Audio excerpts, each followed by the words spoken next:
किसी डर के मीडिया में वो हल्ला बोल वाला सीन है। आपका बहुत स्वागत है। ओछी हरकतें हैं इस प्रकार के उदाहरण देकर के माननीय मुख्यमंत्री जी के बारे में कहना, कहूँ तो ये होगा कि नीचता की पराकाष्ठा है। पर बड़ी संख्या में पेपर लीक होते, इसका अर्थ ये है कि जो उसको देखने वाले हैं, जो उस व्यवस्था करने हैं, वही मिले हुए होते हैं। नहीं तो गांव नहीं बसता, उसके पहले चोर आ जाते हैं। मतलब चोर तो आपके आसपास घूम रहे हैं। शिक्षा में संस्कारों का समावेश होना चाहिए। 4 लाख भर्तियों की घोषणा की है, लाख से ऊपर भर्तियां इसी वर्ष हो जाएगी। युवा हताश था, हताश नहीं है। नमस्कार, आप देख रहे हैं हमारा समाचार और मैं हूं आपके साथ दिव्या शेखावत। आज मेरे साथ राजस्थान के एक जानी मानी शख्सियत मौजूद है। मेरे साथ शिक्षा मंत्री मदन दिलावर साहब मौजूद हैं। आज उनसे जानेंगे कि शिक्षा के क्षेत्र में क्या नवाचार हो रहे हैं, राजस्थान सरकार क्या कुछ नया कर रही है। वैसे तो सर का स्वागत करूंगी और उसके साथ एक बात कहना चाहूंगी। सर, वैसे तो मैंने आपके इतने बयान सुने हैं कि बिना किसी डर के मीडिया में वो हल्ला बोल वाला सीन है। आपका बहुत स्वागत है। धन्यवाद। सर, बधाई देंगे आपको। अभी उपचुनाव हुए हैं, बीजेपी ने बाजी मार ली, 5 सीटें आपके खाते में चली गई। क्या फॉर्मूला था, क्या प्लानिंग की थी बीजेपी ने? देखो, हम चुनाव जब लड़ते हैं ना जी, तब से आगे के चुनाव की जीतने बाद आगे के चुनाव की तैयारी हमारी रहती है। यानी 500 साल हम काम करते हैं, इसलिए उसकी तैयारी रहती है। कोई स्पेशल कुछ करना नहीं पड़ता है। और भारतीय जनता पार्टी के कार्यकर्ता बहुत कमिटेड होते हैं, बहुत मेहनती होते हैं। उनका व्यापक जनसंपर्क होता है, एक दूसरे के सुख दुख में काम आते हैं, इसलिए वो सब चुनाव में काम करता है। तो मतलब प्लानिंग पहले से ही बीजेपी करके रखती है अपनी। वो हमेशा ही। लेकिन सर, बीजेपी पर कटाक्ष करने वाले बहुत है। कहीं ना कहीं गोविंद सिंह डोटासरा जी ने कल एक बयान दिया है सीएम को लेकर। क्या कुछ कहना चाहेंगे कि कबूतर आंख बंद कर लेता है तो क्या बिल्ली को नजर नहीं आता? इस तरीके के वो बयानबाजी कर रहे हैं बीजेपी पर, क्यों डर रहे हैं कहीं ना कहीं वो? ओछी हरकतें हैं इस प्रकार के उदाहरण देकर के माननीय मुख्यमंत्री जी के बारे में कहना, कहूँ तो ये होगा कि नीचता की पराकाष्ठा है। तो ये प्रकाष्ठा पार कर रहे हैं गोविंद सिंह डोटासरा साहब। सर, भर्तियों का जिक्र आता है कि भर्तियां हमेशा कहीं ना कहीं विफल हो जाती है, पेपर लीक हो जाते हैं। आप एज अ शिक्षा मंत्री क्या सोचते हैं, क्या कर रहे हैं नया कि जो पेपर लीक प्रकरण हो रहे हैं, कहीं ना कहीं पेपर लीक पर रोक लगे? देखो, पेपर लीक होने में कहीं न कहीं तो कमजोरी रही जाती है या कमी रह जाती है। पर बड़ी संख्या में पेपर लीक होते, इसका अर्थ ये है कि जो उसको देखने वाले हैं, जो उस व्यवस्था करने हैं, वही मिले हुए होते हैं। 1-2 पेपर कहीं न कहीं वो अलग विषय है। पर जैसे जितने पेपर हों उतने ही पेपर आउट हो जाएं, तो ये कहीं न कहीं उसको सबको अरेंजमेंट करने वाले या प्रबंधक जो होते हैं, उसके मन में बेईमानी होती है, तब होता है। सर, शिक्षा विभाग से आप जुड़े हुए हैं, आप लोग भी अभी काफ़ी सारी भर्तियां लेकर आ रहे हैं। ऐसे प्रकरणों से बचने के लिए क्या फॉर्मूले आप तैयार कर रहे हैं? ये कुछ बातें ऐसी होती जो सार्वजनिक करने की नहीं होती, क्योंकि आपने कई बार सुना होगा, नहीं तो गांव नहीं बसता, उसके पहले चोर आ जाते हैं। मतलब चोर तो आपके आसपास घूम रहे हैं। हाँ, इसलिए ये सब बातें सार्वजनिक करने की नहीं होती, लेकिन हम पुख्ता इंतजाम करेंगे ताकि कोई भी पेपर आउट ना कर पाए या पेपर आउट ना हो। चोरों से सर मुझे ऐसे याद आ रहा है, कहीं कांग्रेस वालों को आपकी बातें तो नहीं अखड़ती है कि मदन दिलावर साहब बेबाक है, कब क्या बोल जाए, तो कहीं ना कहीं डर है? ऐसा नहीं है, मैं कभी गलत नहीं बोलता हूँ। मैं प्रासंगिक ही बोलता हूँ। चलिए सर, एक सवाल जानना चाहूँगी कि 5 साल का क्या टारगेट लेकर चल रहे हैं हम कि 5 साल में क्या कुछ नए नवाचार करने वाले हैं, और वो भी शिक्षा के क्षेत्र में, क्योंकि आजकल तो सर शिक्षा से ही सब कुछ है। देखो, क्या है कि शिक्षा में संस्कारों का समावेश होना चाहिए, उस पर हमारा जोर है। दूसरी बात, शिक्षा रोजगार परख होनी चाहिए। जब भी अपनी शिक्षा कम से कम 12वीं तक पास करके निकले, यानी स्कूली शिक्षा पूरी करके निकले, तो अपना रोजगार स्वयं कर ले, किसी के सामने उसको हाथ नहीं पसारने पड़े। इस प्रकार का प्रयास कर रहे हैं कि हमारी शिक्षा रोजगार परख भी हो। सिर्फ 5 साल में हम कितना टारगेट लेकर चल रहे हैं भर्तियों का कि हम इतनी भर्तियां लाएंगे और इतनी भर्तियां कहीं ना कहीं हम करवा के रहेंगे? देखो, माननीय मुख्यमंत्री जी ने 4 लाख भर्तियों की घोषणा की है, तो वो पूरी होगी। और हमने जो इस साल का टारगेट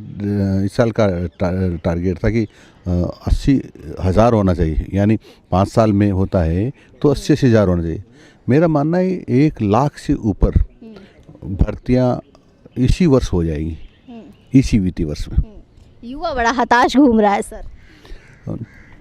युवा हताश था, हताश नहीं है, क्योंकि कांग्रेस के ज़माने में जो भी परीक्षा होती है उसका पेपर आउट हो जाता था। वो कहते हैं कि बीजेपी के राज में होता है। इससे बड़ा झूठ कोई नहीं है, इससे बड़ा झूठ कोई नहीं है। तो मतलब झूठ के सहारे चल रही है कांग्रेस। आपने देखा होगा ना, वो जब भी कहती है कि हम आए तो बीजेपी को बिल में घुसा देंगे, राष्ट्रीय स्वयंसेवक संघ को बिल में घुसा देंगे, और जब रिजल्ट आए तो खुद बिल में घुस गए, एक सीट पर सिमट कर रह गए। हाँ, वो भी हो सकता है कहीं कहीं हमारी कमजोरी रह गई इसलिए। अगर वो सीट बीजेपी के खाते में चली जाती तो बीजेपी का बोलबाला क्या रहता सर?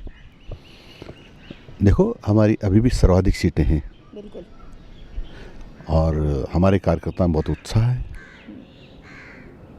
उत्साह के साथ बीजेपी कार्यकर्ता, जोश कहीं ना कहीं बीजेपी कार्यकर्ता दिखा रहा है सर। महाराष्ट्र में भी बीजेपी ने सरकार बना ली है अपनी।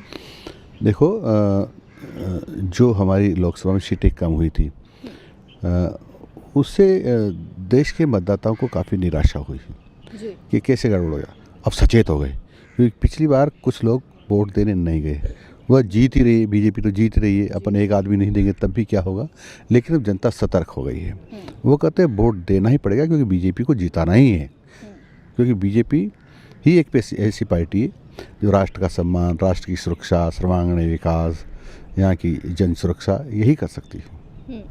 सर, शिक्षा का ये जिक्र कर रहे हैं, Mahatma Gandhi English medium school से कहीं ना कहीं टीचर्स की कमी है। क्या कुछ आप कर रहे हैं कि या कॉन्ट्रैक्ट बेस पे टीचर्स लगाएंगे, या क्या कुछ तैयारियां हैं इसको लेकर? देखो, महात्मा गांधी स्कूल खोलना अच्छी बात था जी, लेकिन खोले ही नहीं। एक भी महात्मा गांधी स्कूल कांग्रेस ने नहीं खोला, बल्कि परिवर्तित किया। यानी जो हमारे स्कूल चल रहे थे उसको ऊपर जाकर बोर्ड लगा दिया, अंग्रेजी माध्यम स्कूल, यानी महात्मा गांधी स्कूल। अंग्रेजी के अध्यापक नहीं दिए, बिल्कुल, भवन नहीं दिया, फर्नीचर नहीं दिया, और सुविधा ही नहीं दी। बोर्ड लगाने से क्या होगा? अंग्रेजी पढ़ाने वाला ही नहीं होगा तो अंग्रेजी माध्यम स्कूल क्या करेगा? उसके कारण से एक स्कूल के 2 स्कूल हो गए। हिंदी माध्यम हो गया, अंग्रेजी माध्यम हो गया। अध्यापक नहीं थे तो हिंदी की उठा करके आधे इधर डाल दिए। जो इधर वो आए तो वो तो अंग्रेजी माध्यम जानते ही नहीं, तो हिंदी पढ़ने वालों को भी अध्यापक कम हो गए। तो उधर भी पढ़ाई नहीं हुई, इधर भी पढ़ाई नहीं। तो यह कोई अतिशयोक्ति नहीं होगा कि कांग्रेस ने राजस्थान के विद्यार्थियों का भविष्य अंधकार में किया। बच्चों की कहीं ना कहीं सर कमी देखने को मिली है कि इन स्कूलों में बच्चे नहीं जा रहे। इंग्लिश मीडियम में तो जाहिर तौर पर है कि जो हिंदी से पढ़ रहे हैं वो तो जा ही नहीं सकते हैं। देखो, इसके कारण तो मैंने कहा ना, और सबसे ज़्यादा बच्चों का नुकसान हुआ है, यानी छात्राओं का नुकसान हुआ है। छात्रों का नुकसान इसलिए कर रहा हूँ क्योंकि सामान्यतया लड़कियों को बाहर भेजने का चलन नहीं है, बिल्कुल, है ना। तो जो बच्चियाँ उसी स्कूल में, उसी गांव में पढ़ती थी, उसको कर दिया अंग्रेजी स्कूल जी। तो हिंदी वाली को कहा तुम दूसरे स्कूल में 5-7 किलोमीटर दूर पढ़ने जाओ। तो एक उदाहरण देना चाहता हूँ। मेरे कोटा जिले में एक सांगोद विद्यालय है, 750 बच्चे, 850 बच्चियाँ थी जी। अब 150 रह गई। या तो स्कूल छोड़ दिया या प्राइवेट में गई। तो छात्राओं का सबसे बड़ा नुकसान किया इस कांग्रेस ने। छात्रों का तो किया ही, पर उनसे भी ज़्यादा छात्राओं को किया है। क्योंकि सर देश ही आजकल तो महिलाओं पे चल रहा है, तो कहीं ना कहीं महिला शिक्षा तो बहुत ज़रूरी है। महिला शिक्षा को लेकर क्या कुछ कर रहे हैं सर? क्या नई प्लानिंग्स है? देखो, हमने छात्राओं को निःशुल्क शिक्षा दी है जी। हायर एजुकेशन तक निःशुल्क शिक्षा की बात की है। उनके लिए हम ये बच्चों को थोड़ी दूर भी पढ़ने जाना हो तो हम साइकिल निःशुल्क देते हैं। और ज़रूरत हो तो कई को हम उनको स्कूटी भी देते हैं। तो सब प्रकार की सुविधाएं छात्राओं को दे रहे हैं ताकि अधिक से अधिक हमारी बहनें पढ़ें। सर, एक लंबा समय हो गया है, 3rd ग्रेड जो मैं कहूँगी कि टीचर्स है उनके तबादले नहीं हुए हैं, कुछ कहना चाहेंगे इस पर? देखो जी थर्ड ग्रेड टीचर्स के तबादले होने का प्रावधान ही नहीं है, जी क्योंकि उनको जिस ज़िले में उनकी भर्ती हुई उसी ज़िले में रहना होता है और उनको पता है, जब भर्ती होती तभी उनको पता है। और यदि उस दूर दराज के में हो गया तो इसलिए होगा उनका मेरिट में कम नंबर था इसलिए हो गया, नहीं तो नौकरी नहीं मिलती। फिर भी वो अपेक्षा करते हैं सरकार से कि हमारा ट्रांसफ़र करें। जहाँ ऐसा लगता है बहुत सारी परेशानियाँ हैं तो माननीय मुख्यमंत्री जी इस पर विचार करेंगे और मंत्रिमंडल में विचार होगा। जी यदि मंत्रिमंडल अनुमति देता तो उनके भी ट्रांसफ़र करेंगे। सर, मैंने ना कई बयान देखे थे आपके, ड्रेस कोड लागू करने का आप जिक्र कर रहे थे, तो कहाँ तक पहुँचा है ड्रेस कोड लागू करने का जो था आपका कि स्कूल में सब एक जैसे ही बच्चे दिखाई दे? हमारा काम प्रगति पर है इस पर, जी और जो कहा है तो करेंगे। जी मतलब एक समान दिखने चाहिए सभी बच्चे एक स्कूल में। बच्चों में काय का भेद, चाहे वो सरकारी स्कूल में पढ़े चाहे प्राइवेट स्कूल में पढ़े। सर, पंचायत चुनाव को लेकर भी एक सवाल जानना चाहूँगी कि पंचायत चुनाव नहीं हो रहे हैं, काफ़ी आक्रोश में हैं सरपंच, क्या कुछ कहना चाहेंगे? प्रशासक लगाने के बिल्कुल खिलाफ है।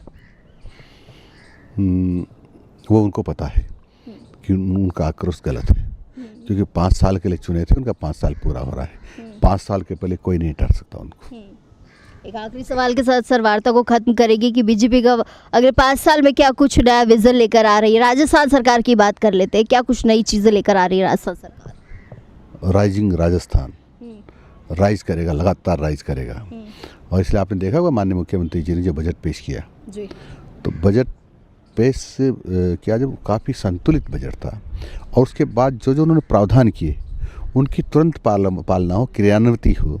इसलिए सभी मंत्रियों को अपने प्रभार के जिलों में भेजा और अधिकारियों के साथ हम बैठे, ये किसकी स्वीकृतियाँ कब निकालनी है, ज़मीन का आवंटन कब होना है, यानी बहुत शीघ्रता से उस पर अमल होना चाहिए।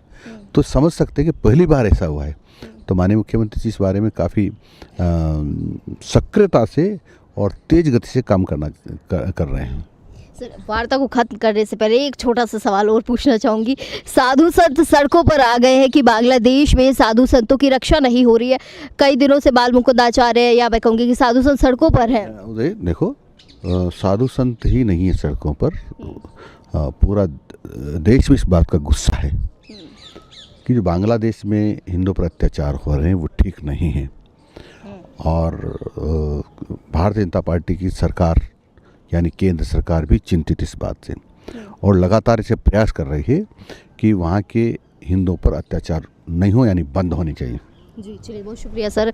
तो ये थे मेरे साथ शिक्षा मंत्री मदन दिलावर साहब, और सर के साथ आज एक अच्छी वार्ता हुई है, काफ़ी कुछ सर से सीखने को मिला है और कई सारी सर ने बातें बताई है, शिक्षा के क्षेत्र को लेकर भी बताई है, शिक्षा के क्षेत्र में क्या कुछ नवाचार हो रहे हैं और राजस्थान सरकार क्या कुछ नया करने वाली है। और ख़ास तौर पर सर ने कहा है कि राइजिंग राजस्थान सरकार लेकर आ रही है, और राइजिंग के साथ राजस्थान सरकार ऐसे ही राइज करती रहेगी, और आने वाले 5 साल में राजस्थान सरकार कहीं ना कहीं राइज के क्षेत्र में ही आगे बढ़ती हुई नजर आएगी। कैमरा सहयोगी राजकुमार के साथ मैं दिव्या शेखावत, हमारा समाचार।